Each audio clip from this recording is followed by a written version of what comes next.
రెడ్డి గారు మాట్లాడుతూ ఇంతకు ముందుకు గెలవకపోతే అన్నాడు. గెలవకపోతే అనే పదం అప్పుడు వాడొద్దు. గెలుస్తాం, కేసీఆర్ని గద్దె దించుతాం. దిస్తామా లేదా? మీకు ఆ నమ్మకం ఉందా? నాకు మీ మీద నమ్మకం ఉంది. మునుగోడు నియోజకవర్గ ప్రజల మీద నమ్మకం ఉంది. మరీ ముఖ్యంగా మునుగోడు మండలం నాయకుల మీద, కార్యకర్తల మీద, మండలంలో ప్రతి ఒక్క వ్యక్తి మీద నాకు పూర్తి నమ్మకం ఉంది, పూర్తి విశ్వాసం ఉంది. ఈ మునుగోడు ఎన్నిక అనేది ఒక వ్యక్తి కోసం వచ్చింది కాదు. తెలంగాణ ప్రజల భవిష్యత్తు కోసం, మునుగోడు ప్రజల కోసం, మునుగోడు ప్రజలు ఇచ్చే తీర్పుతోటి కేసీఆర్ పార్టీని, టీఆర్ఎస్ పార్టీని బొందబెట్టడానికే వచ్చిన ఎన్నిక ఇది. అవునా కాదా? ఎవరి కోసం వచ్చింది? ఎవరి కోసం వచ్చింది? రాజగోపాల్ రెడ్డికి ఎమ్మెల్యే పదవి కోసం వచ్చిందా?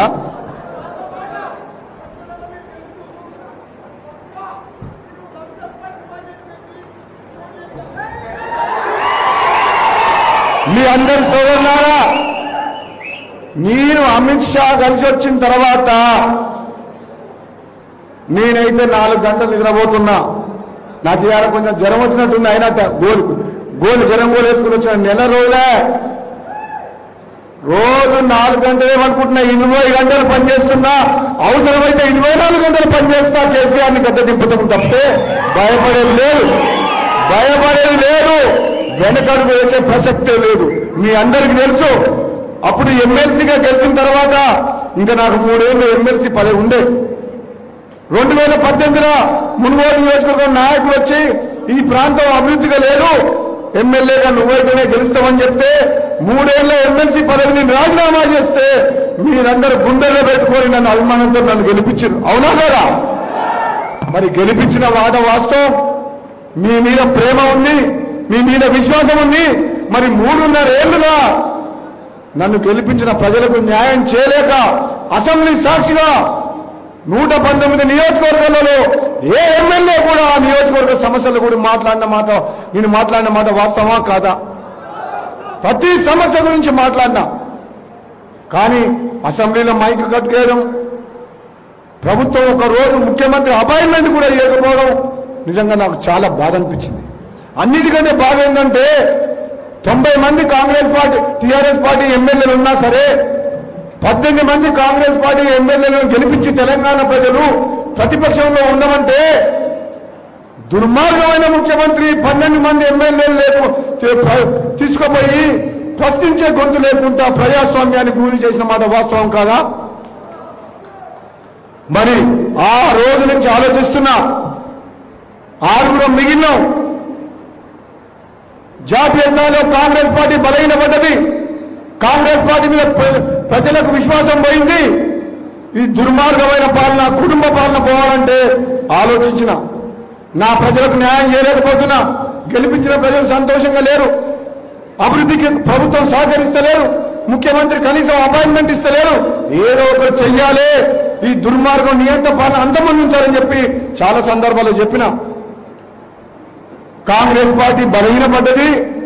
రాజగోపాల్ రెడ్డి అనే వ్యక్తి ఏదో ఒక నిర్ణయం తీసుకుంటా ఇప్పుడున్న పరిస్థితుల్లో కేంద్రంలో అధికారంలో మోడీ, అమిత్ షా గారి నాయకత్వంలోనే ఈ దేశ భద్రత, దేశ సమైక్యత, ఈ కేసీఆర్ను ఓడించాలన్నది బీజేపీకే సాధ్యమని చాలా సందర్భాల్లో చెప్పిన. కాంగ్రెస్ పార్టీ ఎమ్మెల్యేలు చాలా మంది అన్నారు, ఇట్లా మాట్లాడుతున్నావు, అట్లా మాట్లాడాను. నేనన్నా నా కోసం మాట్లాడతలేను. ఈ రోజు పార్టీకి పదవికి రాజీనామా చేసినట్టు అది ప్రజల కోసం చేసిన. రాజీనామా చేస్తే ప్రభుత్వం దిగి వస్తుంది, పామలో పండుకున్న కేసీఆర్ దిగి వస్తాడని చెప్పిన. మునుగోడుకు వచ్చిందా లేదా? వచ్చిందా?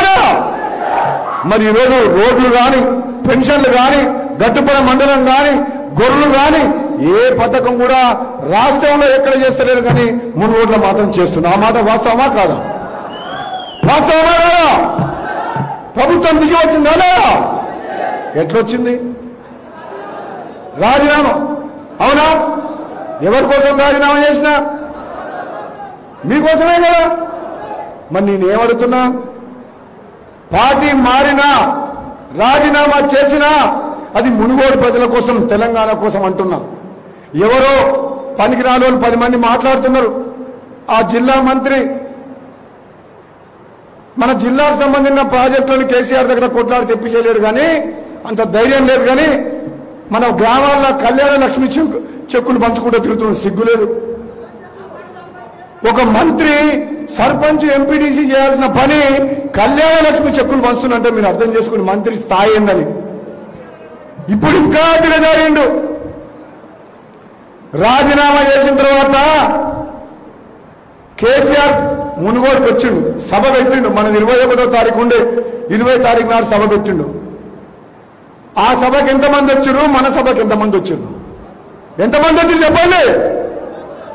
వాళ్ళకు 30,000 వస్తే మనకి 3 లక్షల మంది వచ్చారు. కావునా కాదా? పోలీసు వాళ్ళు 1,00,000 మందిని 8 కిలోమీటర్ల దూరంలో ఆపేసిండ్రు. తెలంగాణ మొత్తం ఈ రోజు ఏ టీవీ పెట్టినా సరే ఎవరి పేరు వస్తుంది? మునుగోడు మునుగోడు మునుగోడు. అవునా కాదా? ఈరోజు ప్రపంచమంతా ఎవరి వైపు చూస్తుంది? మునుగోడు వైపు చూస్తుంది. మరి మునుగోడు ప్రజలారా, ఈ త్యాగం ఊరికే పోదు. ఈ త్యాగం మునుగోడు ప్రజల కోసం, మునుగోడు అభివృద్ధి కోసం. మునుగోడు ప్రజలు చరిత్ర సృష్టించాలి. ఒక కుటుంబ పాలనకు వ్యతిరేకంగా, ఒక దుర్మార్గమైన పాలనకు వ్యతిరేకంగా ఈరోజు ప్రజాస్వామ్యాన్ని కాపాడాల్సిన బాధ్యత మీ అందరి మీద ఉంది, నా ఒక్కడి మీద కాదు.